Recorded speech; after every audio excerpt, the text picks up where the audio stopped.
Hello everyone, today in Sangee's Cookery we're going to see how to prepare the Ashoka Halwa. Ashoka Halwa is a slightly gooey halwa which is usually having moong dal, ghee and sugar as the main ingredients, and this is mostly found in South Indian weddings.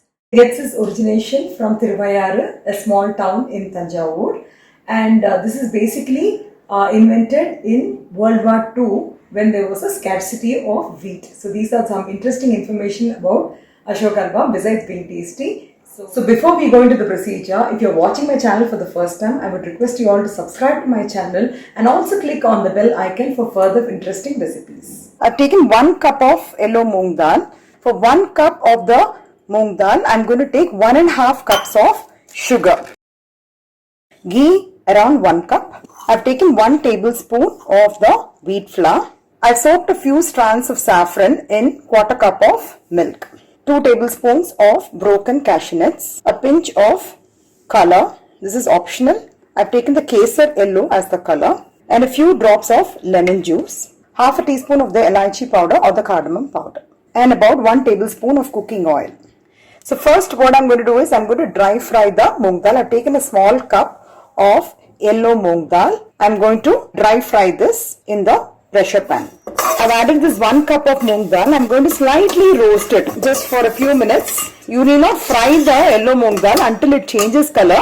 It is just that you have to fry for a few minutes so that you just get the roasted smell, and then you can switch it off. So I've just been frying this for about a minute. I'm just getting a slight fragrance, but the color is not changed, if you see. At this stage I'm going to switch off the gas and I'm going to wash this moong dal, and I'm going to pressure cook this for 3 whistles. So now I washed the moong dal and I'm adding 3 cups of water.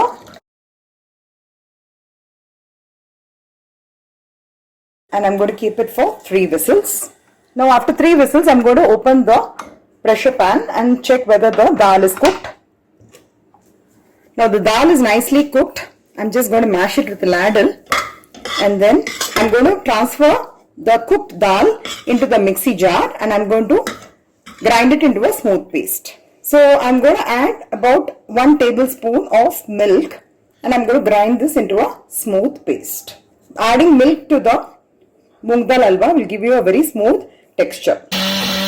In the pan, we're just going to add about 2 tablespoons of ghee, and I'm just going to fry the cashew nuts. First, why I'm frying the cashew nuts is basically because in the same pan I can make the moong dal halwa, and this is a non-stick pan. Non-stick pan is most preferable so that the halwa comes out without sticking to the sides of the pan. Now you can see that the cashew nuts have become brown in color. I'm going to transfer this to a plate, and in the same pan I'm going to add the wheat flour and fry for a few minutes.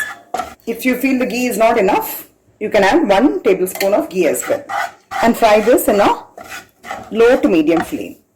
Adding of the wheat flour is only for the binding of the halwa, and it is optional. It's been fried. I'm just going to transfer this to a plate as well. You can see that the moong dal has come to a nice smooth consistency. Now we're going to transfer this to the pan. I've also added some water in the mixie, and I'm going to transfer it to the pan. Nicely mix it up. I'm going to add 1.5 cups of sugar, and let the sugar melt. There's another tip which I want to pass it on.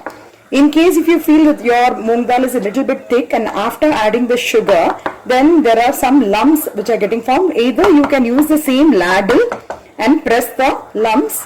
In a few minutes, the lumps will go away. So the other way is, before we start heating the mixture, you can add the entire mixture in the mixie and give it a grind, and then transfer the paste here. So then you will get a very smooth consistency like this.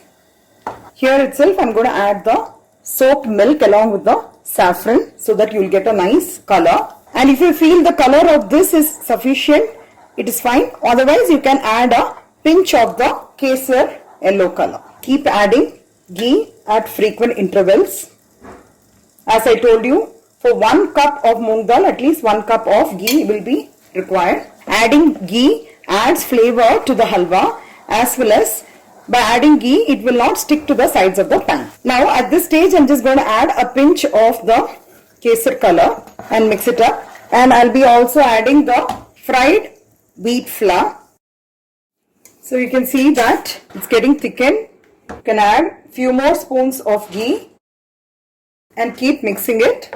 I'm adding some cooking oil. Basically the cooking oil makes the halwa look little bit gluey, because what happens, the ghee mostly tends to get absorbed nicely, but the oil tends to stand out. So that's a small tip which I want to pass it on, but you just have to add very less oil, say about 1 or 2 teaspoons. At this stage I'm also adding a few drops of lemon juice. So this helps in the sugar not getting crystallized. Otherwise, if you're going to keep it for more than a day, what happens is you will not have the gluey consistency of the halwa. So now approximately I've added around a cup of ghee. You can see that the halwa is nicely floating in ghee. This is what will give a very good flavor for the halwa.